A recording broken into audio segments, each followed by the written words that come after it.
Bonjour à tous, j'espère que vous m'entendez bien.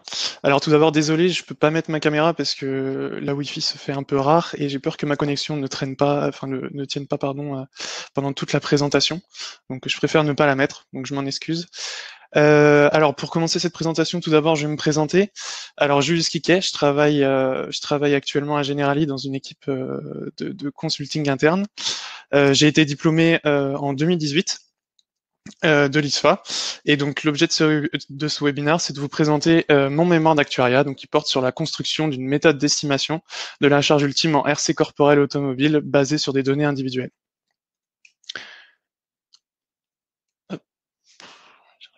Ok.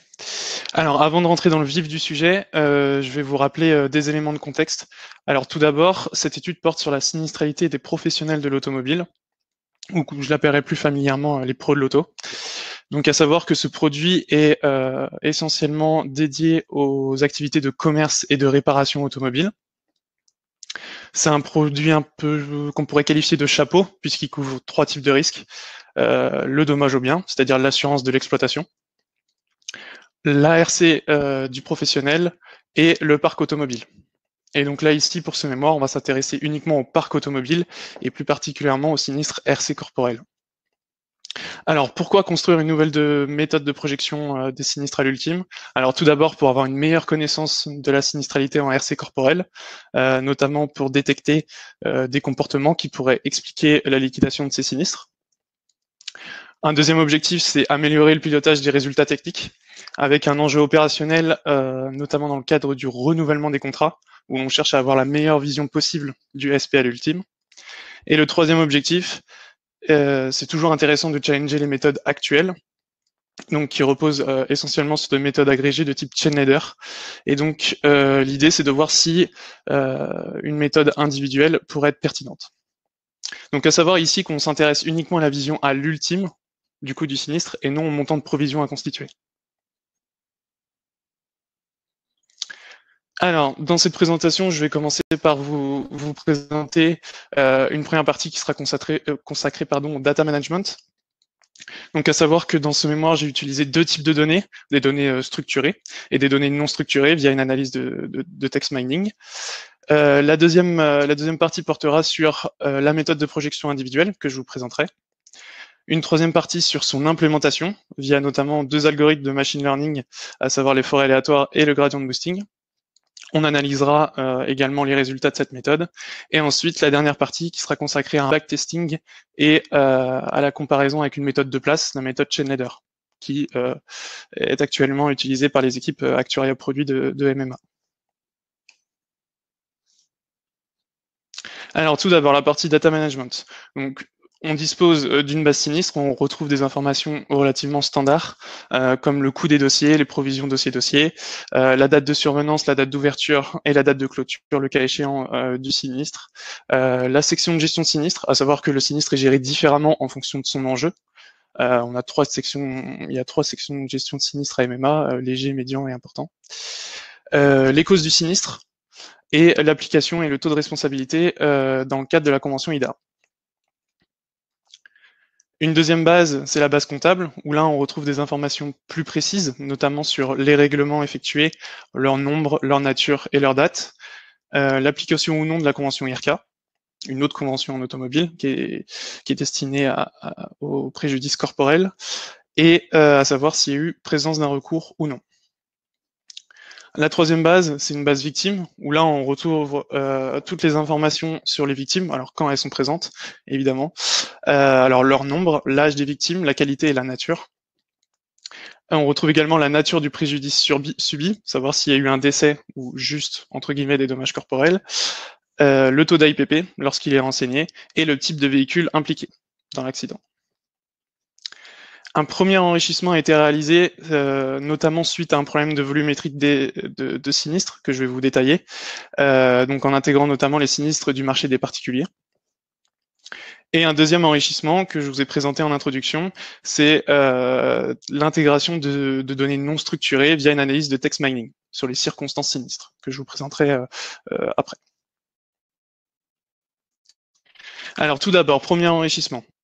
Donc le constat, c'est que sur la période d'étude, j'ai pu récupérer que 6352 dossiers sinistres en RC corporel, donc ce qui est relativement faible puisqu'on est sur un petit produit, en toute logique. Et donc la première idée, ça a été de pouvoir intégrer d'autres données sinistres sur d'autres produits annexes.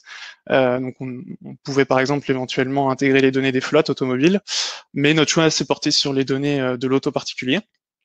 Alors évidemment, en termes de couverture d'assurance, on n'est pas du tout sur les mêmes produits. Mais dans l'idée, on peut se dire que dès lors qu'on a un accident, il n'y a pas de différence a priori pour que les dégâts soient différents si c'est un sinistre avec un professionnel de l'automobile ou un sinistre du particulier. Mais évidemment, cette hypothèse, il faut qu'on la vérifie statistiquement. Alors, dans un premier temps, ce qu'on peut regarder, c'est la densité du coût des sinistres par marché, particulier, professionnel. Donc c'est ce qui est visible sur la droite. Et ce qu'on peut voir, c'est que les deux densités sont relativement proches. On retrouve par ailleurs deux pics de distribution qui sont liés à l'indemnisation via les différents forfaits en convention automobile que j'ai mentionné tout à l'heure, donc l'IDA et l'IRCA. Au-delà de cette visualisation graphique, on peut appliquer un test statistique. Donc j'ai utilisé le test de Matt Whitney, qui consiste à stipuler en hypothèse H0 que le coût des sinistres des professionnels de l'automobile ne sont pas majoritairement plus faibles ou plus élevés que ceux du marché des particuliers. Donc on a appliqué ce test, et en résultat, on a une p-value qui est de 0,34, donc qui est supérieure à notre seuil de significativité, ce qui signifie que l'hypothèse n'est pas rejetée, et donc on peut se permettre d'intégrer les sinistres du marché du particulier dans notre base d'études.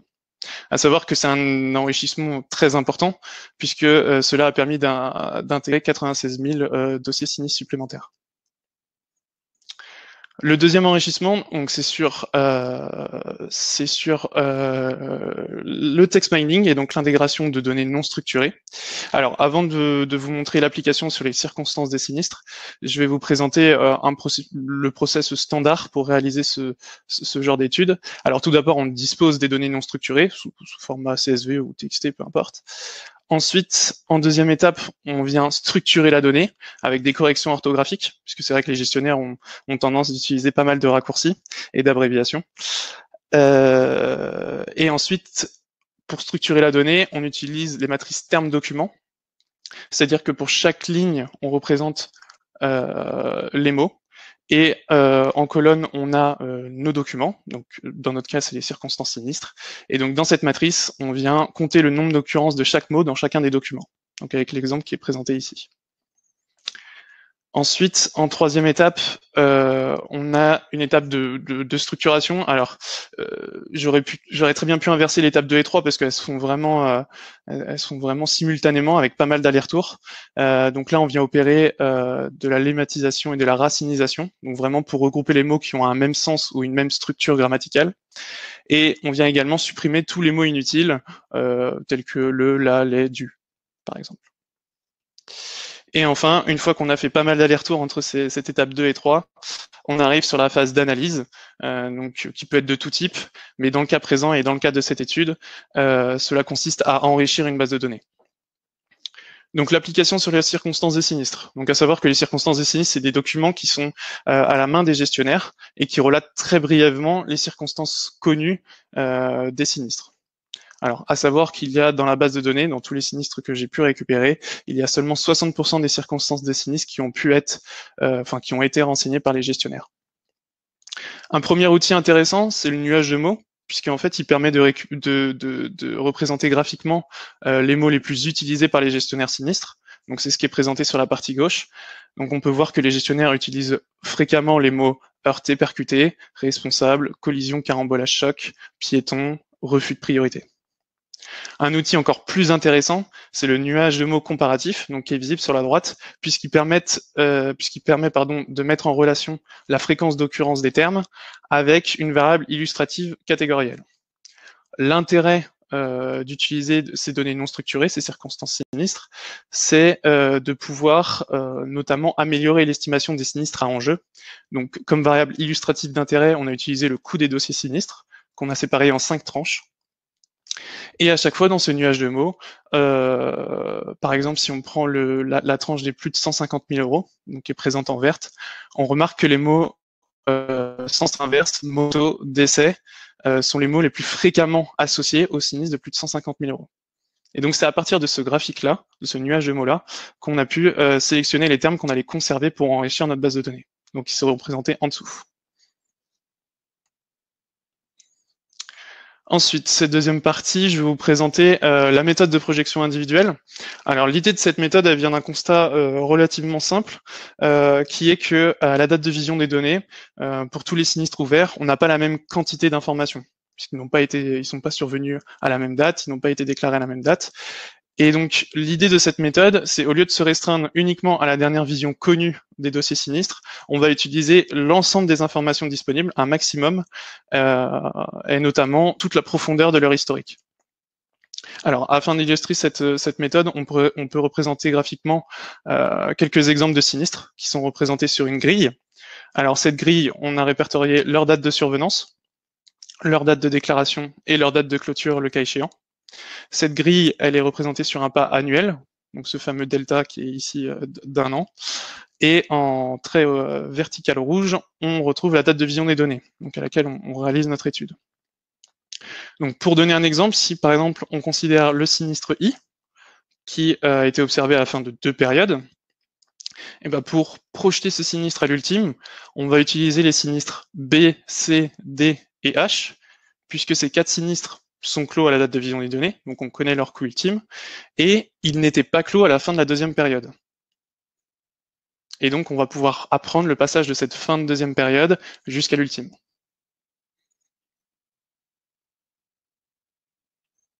Alors, l'avantage de cette méthode, c'est que ça permet d'intégrer l'historique propre du sinistre dans le processus de projection, donc c'est ce qu'on voulait. Par contre, l'inconvénient majeur, c'est que cela nécessite d'implémenter autant de modèles qu'il y a de groupes sinistres. Alors, quand je dis groupe sinistre, j'entends en fait, ça dépend en fait du pas de temps que l'on a pris. Ici, j'ai pris un pas de temps annuel, donc cela en fait revient à projeter les sinistres par année de déclaration. Donc là, j'ai un historique de 2009 à 2017, donc j'ai potentiellement 9 années de déclaration différentes. Donc, pour bien faire le travail, il faudrait créer 9 modèles. Alors ensuite, la construction des bases en entrée des modèles. Alors on part de notre base de données, on sépare les sinistres clos des sinistres en cours, puisqu'on a besoin de connaître l'ultime, donc on se focalise uniquement sur les sinistres clos dans un premier temps. Et ensuite, à partir de cette base de sinistres clos, on vient séparer pour créer une base d'apprentissage et une base de test.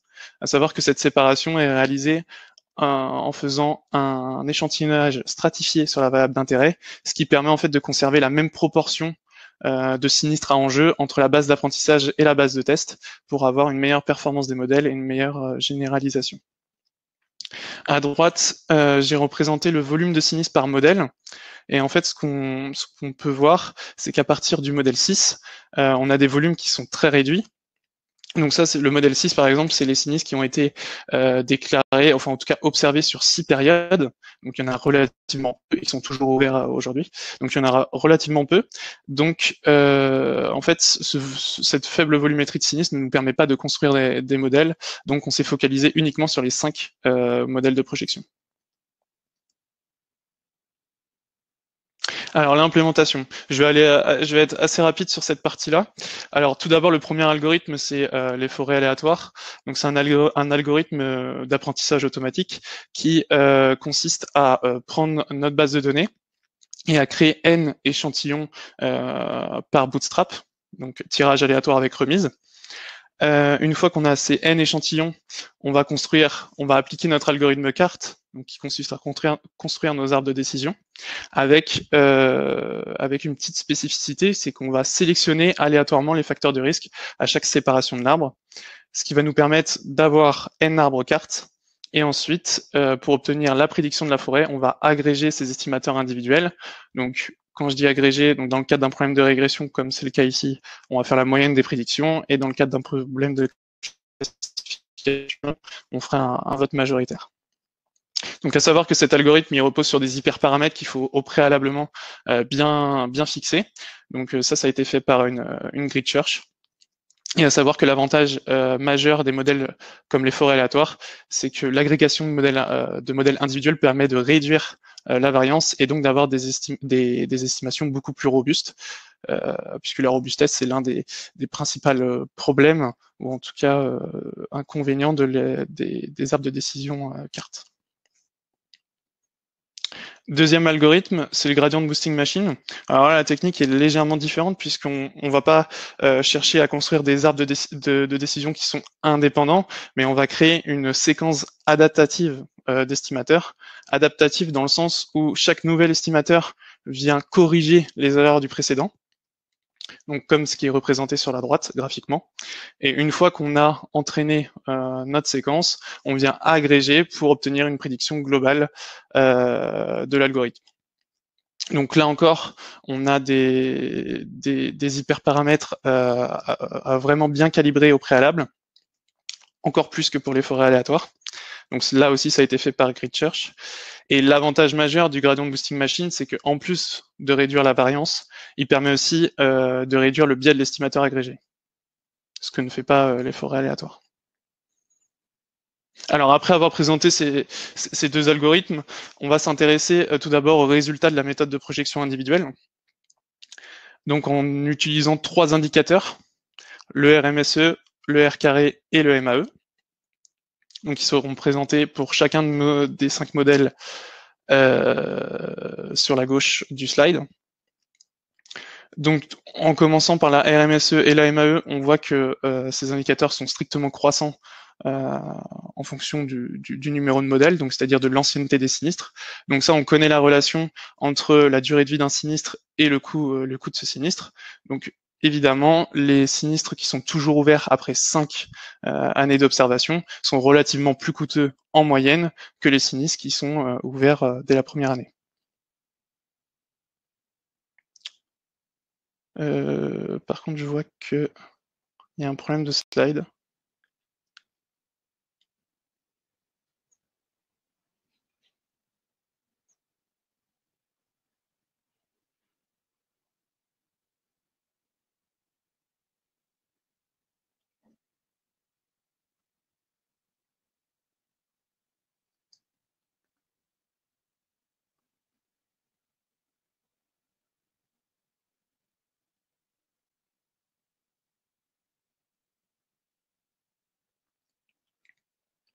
Alors, je vois qu'apparemment vous êtes pas mal à être bloqué en slide 24. Pourtant, je suis bien sur la slide 25.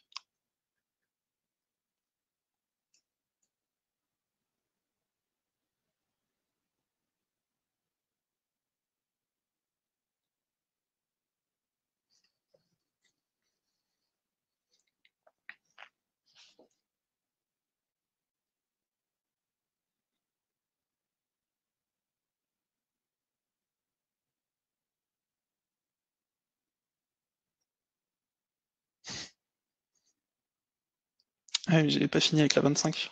C'est tout sur la 26.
Ok, bah je vais enchaîner sur la slide 26. Je comprends pas trop le problème, mais bon. Ok, bah slide 26, mais bon, sans la slide 25, ça va être peut-être un peu plus compliqué à comprendre. Alors par rapport à la slide 25, où on regardait les erreurs de prédiction à niveau agrégé avec les 3 indicateurs que j'ai présentés oralement, donc le R carré, la RMSE et la MAE. Sur la slide 26, si vous la voyez toujours, on va s'intéresser aux erreurs de prédiction à un niveau individuel. Donc dans un premier temps, sur la partie gauche de la slide, j'ai représenté en ordonnée le coût ultime estimé et en abscisse le coût ultime observé. Et j'ai représenté également la première bisectrice en rouge, qui correspond au cas où le coût ultime estimé correspond au coût ultime observé.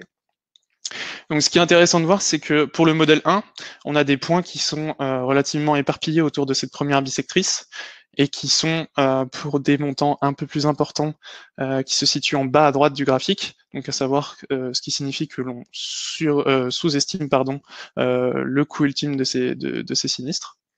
En modèle 2, on s'améliore, on se rapproche de cette première bisectrice. Et c'est le même constat qu'on observe sur les autres modèles, même si, par exemple, sur le modèle 4, on voit qu'il y a encore quelques sinistres, malgré quatre périodes d'observation, qu'on a du mal à estimer, et notamment, c'est les sinistres les plus coûteux. Sur la partie droite, j'ai représenté la densité des erreurs de prédiction par modèle. Et donc, ce qui est intéressant de voir, c'est que pour l'algorithme des forêts aléatoires, donc qui est représenté en vert, on a une distribution qui est centrée en zéro, mais avec une asymétrie positive, c'est-à-dire qu'on a tendance à avoir des erreurs de prédiction positives, donc à surestimer légèrement, alors que la distribution des erreurs de prédiction via l'algorithme gradient boosting, en rouge, est légèrement décalée vers la droite, donc elle est centrée autour de 1000-2000 euros. Donc, ce qui signifie qu'on a tendance à surestimer nos sinistres via cet algorithme. Donc, on a un biais d'estimation. La troisième étape qui est très importante aussi, c'est de pouvoir visualiser l'impact des facteurs de risque, des variables explicatives dans la construction de nos modèles. Donc, en prenant l'exemple du modèle 1, et pour les deux algorithmes, on a représenté l'importance des variables, qui est déterminée ici par permutation, pour visualiser les variables les plus importantes avec le plus fort pouvoir discriminant. Ce qu'on peut voir, c'est qu'on retrouve globalement les mêmes variables pour les forêts aléatoires et le gradient boosting, alors avec des ordres légèrement différents, mais globalement, on retrouve les variables qui sont liées au coût des sinistres, donc avec la charge dossier-dossier à la fin de la première période, qui arrive en première position. Mais la différence se fait notamment sur le gradient boosting, où on utilise le taux d'AIPP et la nature judiciaire en 2 et 3e position, alors que ces variables n'interviennent pas, ou en tout cas sont ont peu d'impact sur les forêts aléatoires. Oui, je suis au slide 27. Oh.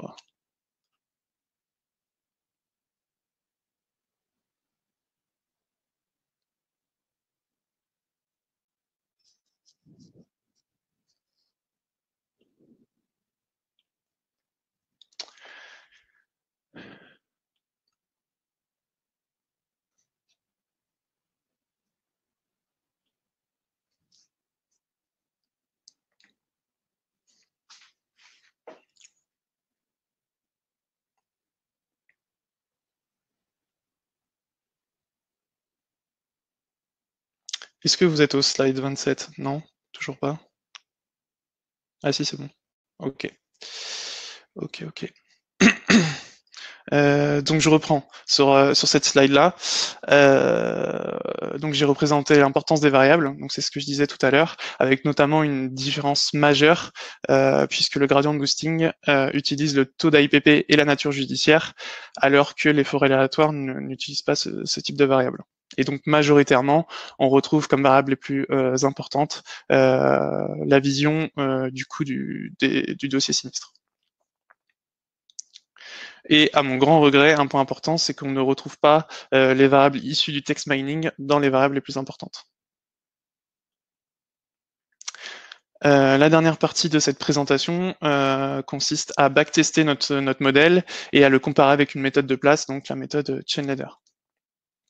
Donc on va se placer à une date fictive dans le passé, donc au 31 décembre 2015, et on va réaliser le même travail de projection. La différence, c'est qu'ici, on ne va plus chercher à expliquer le coût ultime des dossiers, mais le coût observé au 31 décembre 2017. Alors, pourquoi cette différence et ce changement? C'est en fait pour pouvoir intégrer les sinistres qui sont toujours en cours au 31 décembre 2017, parce que comme je disais tout à l'heure, on a une relation croissante entre le coût du sinistre et sa durée de vie, et donc si on s'attarde uniquement sur les sinistres clos pour ce backtesting, on vient en fait modifier drastiquement la sinistralité, si on enlève ces sinistres en cours. Donc le choix a été fait de conserver tous les sinistres et de mettre comme variable cible le coût des sinistres observés à fin 2017. Donc d'un côté, on va utiliser la méthode de projection individuelle que j'ai présentée tout à l'heure, en l'implémentant via le gradient de boosting et les forêts aléatoires, que l'on va comparer avec la méthode chain leader. Donc cette comparaison, on va utiliser un indicateur qui est l'erreur relative. Alors tout d'abord la méthode chain leader. À savoir, un point important, c'est que la méthode de projection individuelle ne permet que de projeter à l'ultime les sinistres RBNS. Donc, RBNS, c'est tous les sinistres qui sont connus à date, mais qui ne sont toujours pas clos. Et donc, via cette méthode de projection individuelle, on ne projette pas les sinistres tardifs, les IBNR. Et donc, pour pouvoir rendre la méthode chain leader comparable avec la méthode de projection individuelle, on construit des triangles par année de déclaration et non pas par année de survenance, comme ce qui est classiquement fait. Donc là, ici, on construit un triangle de paiement cumulé donc au 31 décembre 2015 et on applique la méthode chain leader tout en vérifiant les hypothèses de cette méthode. Et donc là, on va s'intéresser aux montants qui sont présentés en rouge, puisque c'est ces montants-là que l'on va comparer avec les coûts réellement observés, donc qui sont représentés dans le tableau en bas à gauche. Et donc, ce qu'on peut voir, c'est que pour les années de déclaration 2012, 2014 et 2015, on a des taux d'erreur qui sont relativement importants. Et ce taux d'erreur a tendance à augmenter lorsque l'année est récente. Donc on voit que l'erreur est plus importante pour l'année, pour les sinistres déclarés en 2015. Ensuite, même travail sur la méthode de projection individuelle, donc en changeant la variable d'intérêt, où là on va utiliser le coût observé à fin 2017. Et on va modifier les bases de données en entrée, puisque maintenant on va pouvoir intégrer les sinistres en cours à fin 2017. Alors, en appliquant vraiment le même schéma et en utilisant les deux mêmes algorithmes, on obtient les résultats suivants, qui sont représentés sur la droite. On peut se focaliser sur les deux dernières lignes de ce tableau, qui représentent les erreurs relatives, donc des forêts aléatoires et du gradient de boosting. Et à chaque fois, j'ai surligné en vert le modèle qui était le plus performant. Donc, c'est-à-dire qu'il y avait l'erreur relative en valeur absolue la plus faible. Et donc, ce qu'on peut voir, c'est que le gradient de boosting a des erreurs relatives relativement plus faibles que les forêts aléatoires, en moyenne, donc hormis pour 2012, et qu'on obtient des taux d'erreur qui sont relativement faibles. Alors, excepté pour l'année 2015, puisque c'est sur ces sinistres-là où on a le plus d'incertitudes, où on a le moins d'informations, et on a quand même des taux de surestimation qui sont relativement importants.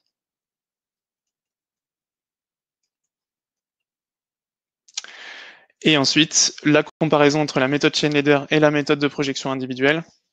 Et donc là, pareil, avec le même code couleur, donc les chiffres sont surlignés en vert pour les modèles les plus performants, avec les taux d'erreur les plus faibles. Et donc on peut voir que globalement, la méthode de projection individuelle a une performance meilleure que la méthode chain leader. Mais ce qu'on peut voir également, c'est que pour les années un peu plus anciennes, notamment 2010-2011, on a des performances qui sont relativement très bonnes pour la méthode chain leader et par rapport aux méthodes de projection individuelle. Et on arrive du coup à la conclusion de ce mémoire. Donc je dirais que ce mémoire a deux points qui sont relativement originaux. Le premier, c'est d'avoir intégré des données non structurées via une étude de text mining, même si ça n'a pas forcément porté ses fruits, puisqu'on a vu que ces variables issues du text mining ne ressortent pas comme variables les plus importantes. Et deuxième point, c'est j'ai voulu construire une méthode de projection qui est basée sur l'historique propre du sinistre et en intégrant un maximum d'informations. D'où l'intérêt de développer une méthode de projection individuelle. Mais ce qu'on a vu dans la slide précédente, c'est qu'en termes de performance, oui, globalement, les méthodes individuelles sont meilleures, mais on voit que sur certaines années de déclaration, notamment les plus anciennes, on voit que Chainleader a une performance tout à fait respectable et relativement proche de la méthode individuelle. Et donc, on peut s'interroger sur le rapport entre gain en performance et complexité d'implémentation et d'interprétation. Puisque oui, une méthode individuelle, comme vous avez pu le constater, est assez complexe à implémenter et surtout à interpréter. Donc ça, c'est vraiment un point qui est reproché, souvent reproché à la méthode de machine learning, c'est que c'est beaucoup plus difficile à interpréter et à comprendre qu'une méthode de chain leader classique. Donc en termes d'amélioration possible, la première, en tout cas la première partie, c'est sur la base de données, plus largement sur les données victimes, puisqu'en fait, il y a eu un changement de système d'information qui a fait que les données victimes n'ont pas pu être récupérées pour tous les dossiers sinistres. Et en termes de modélisation, l'inconvénient de cette méthode, c'est qu'elle ne prend pas en compte les sinistres IBNR, alors qu'ils représentent une charge non négligeable du coût total des dossiers. Et le deuxième point, c'est le choix de l'algorithme. On peut toujours mieux faire avec des algorithmes un peu plus performants comme XGBoost, Random Extra Trees ou le stacking de modèles pour assembler et compiler plusieurs modèles de machine learning. Et maintenant, il n'y a plus de son.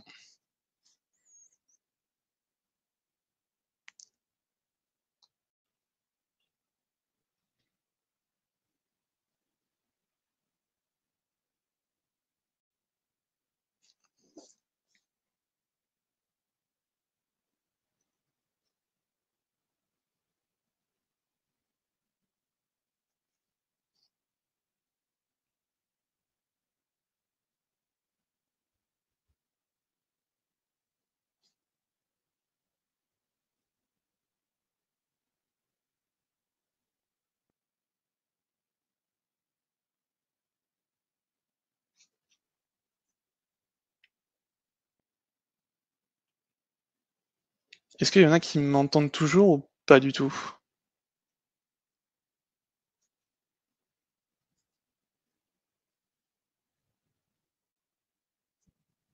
C'est revenu, ok. Alors, je sais pas où ça s'était arrêté. Peut-être sur la partie des améliorations possibles. Alors, le premier axe, c'était sur la base de données, et donc intégrer de nouvelles données non structurées, des données notamment sur les victimes, l'analyse de rapports médicaux, ou en tout cas de textes rédigés à l'ouverture d'un dossier ou même dans le suivi par ailleurs, des données de l'open data, qui peuvent également être utilisées. Et le deuxième point sur les données, c'est la qualité des données, et notamment la gestion des valeurs manquantes. En particulier sur les données victimes que j'ai pu utiliser, il y avait pas mal de sinistres où ces données victimes n'étaient pas renseignées. Et donc là-dessus, il y a des améliorations possibles. Et en termes de modélisation, le premier inconvénient majeur, c'est que cette méthode ne permet pas d'estimer le coût ultime des sinistres IBNR, mais uniquement des sinistres connus à date.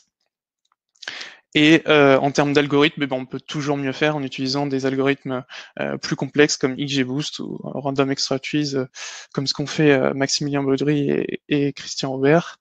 Et également un stacking de modèles qui permet de compiler plusieurs algorithmes de machine learning pour prendre les forces et les faiblesses de chacun. Voilà pour cette présentation. Alors désolé, elle a été un peu chaotique. N'hésitez pas si vous avez des questions, j'essaierai d'y répondre. Vous pouvez les mettre directement dans le chat.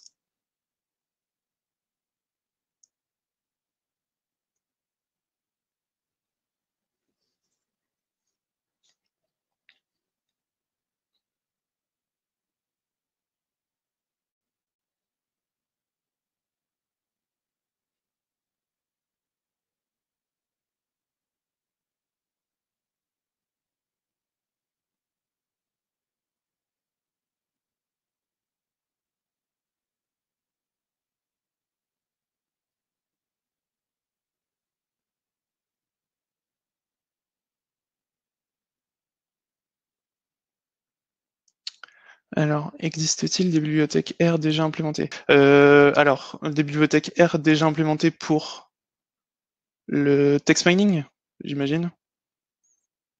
Alors, attendez. Ouais, mais je les ai plus en tête. Je peux vite retrouver ça.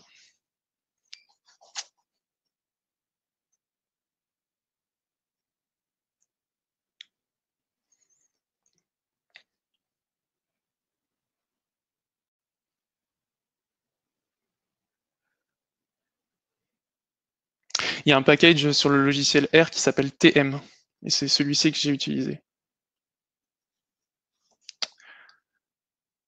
Voilà. Avez-vous fait un backtesting uniquement sur vos données propres, hors données marché? Oui, tout à fait. Uniquement sur les données MMA, donc les données des professionnels de l'automobile et du marché des particuliers. Le backtesting a été fait sur les données pro uniquement ou la base complète? Est-ce que le modèle fonctionne mieux sur une base ou l'autre? Alors, ça, c'est vrai que c'est un point que j'ai pas testé, savoir s'il fonctionne mieux sur un marché ou sur l'autre. Mais en fait, comme j'ai fait l'hypothèse, enfin oui, en tout cas, elle a été vérifiée, que les sinistres étaient homogènes sur ces deux marchés, bah, j'ai considéré qu'en fait c'était une unique base et que j'ai pas forcément comparé la performance sur ces deux marchés indépendamment. Mais c'est vrai qu'il faudrait voir si on a des différences notables. Pourquoi Gradient Boosting considère le taux d'IPP comme variable non significative pour la prédiction? Alors je crois que c'est l'inverse, c'est plutôt le taux d'IPP qui est utilisé comme deuxième variable la plus importante dans le gradient de boosting alors qu'elle n'est pas présente pour les forêts aléatoires. Alors pourquoi c'est assez difficile à dire et c'est là où c'est un peu le défaut des algorithmes de machine learning, c'est que bah, on a du mal à être totalement transparent sur le fonctionnement et les résultats obtenus. Mais en tout cas, on voit que ce qui est intéressant de voir, c'est qu'ils n'utilisent pas les mêmes variables euh, pour, euh, pour construire leurs prédictions. Alors après, moi j'ai une intuition derrière, mais j'ai pas de preuve à l'appui. C'est que l'algorithme de gradient boosting, comme je le disais, il va chercher comment en fait il est construit en essayant de minimiser, en tout cas de, de compenser les erreurs du précédent. C'est vraiment ça le fonctionnement du gradient boosting. Et ben il va essayer à chercher les sinistres pour lesquels l'erreur de prédiction est la plus importante. Et comme dans ma base de données, j'ai des sinistres qui sont très hétérogènes en termes de coûts de sinistre, et bah le gradient de boosting va aller chercher les sinistres les plus coûteux pour essayer de mieux les prédire. Donc c'est pour ça que je vous avais montré tout à l'heure qu'on avait une densité des erreurs de prédiction qui était plus centrée, en tout cas décalée un peu vers la droite, puisqu'on a un biais de prédiction, c'est-à-dire qu'on a tendance à surestimer. Et donc du coup, peut-être que le taux d'IPP, il permet d'estimer, en tout cas de mieux estimer les sinistres qui sont plus coûteux et avec plus d'enjeux. Donc c'est peut-être pour ça que cette variable-là ressort des variables comme les plus importantes et qu'elle n'est pas forcément présente dans les forêts aléatoires.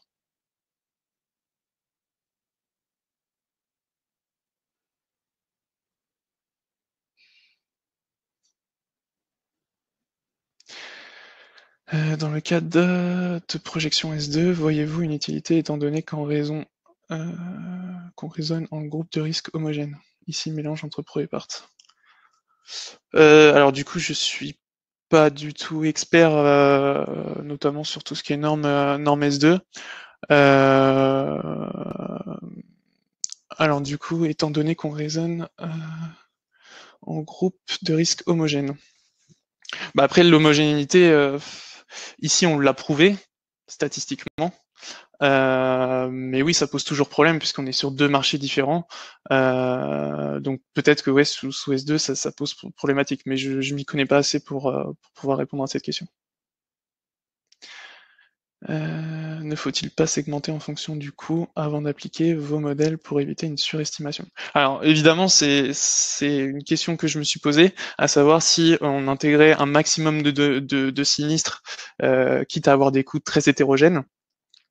Mais le problème, en fait, c'est que si on exclut une partie des sinistres, notamment, par exemple, en prenant un seuil de 500 000 euros et qu'on exclut tous les sinistres qui dépassent de 500 000 euros, et bah, l'idée derrière, c'est qu'est-ce qu'on en fait de ces sinistres et quel modèle on applique. C'est qu'on est souvent embêté sur ces sinistres-là puisqu'on n'a pas forcément de modèle et puis comme on a peu de volumétrie, on n'aura pas quelque chose de relativement stable. Donc c'est pour ça que la démarche entreprise dans ce mémoire, c'était d'intégrer au maximum les sinistres, même les plus coûteux, et en intégrant un maximum d'informations pour essayer justement de détecter des comportements de liquidation qui nous permettraient d'estimer ces sinistres en jeu.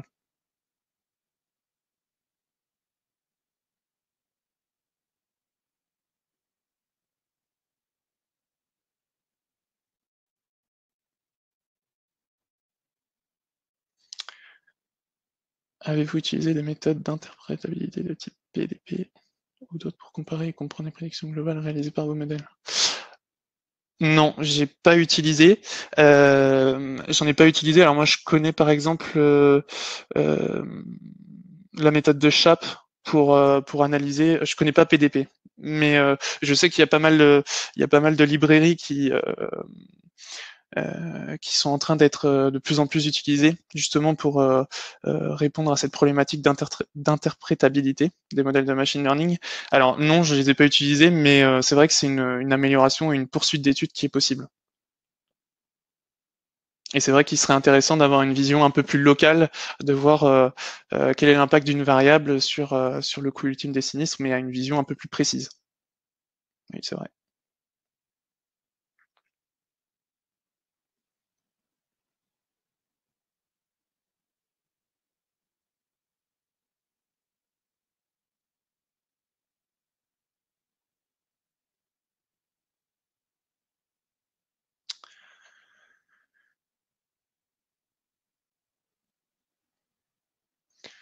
Alors, comment avez-vous traité les sinistres extrêmes pris en compte par la réassurance?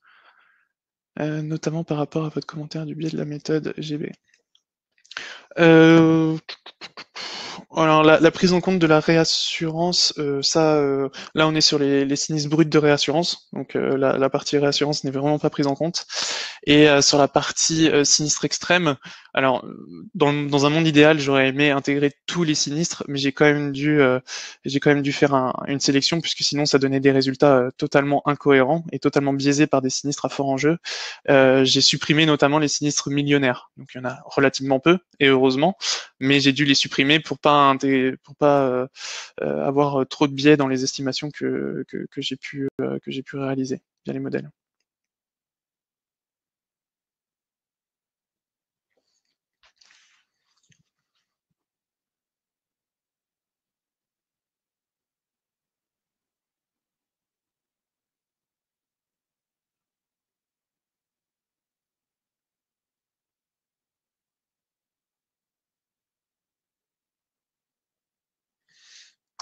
Je ne sais pas s'il y a d'autres questions.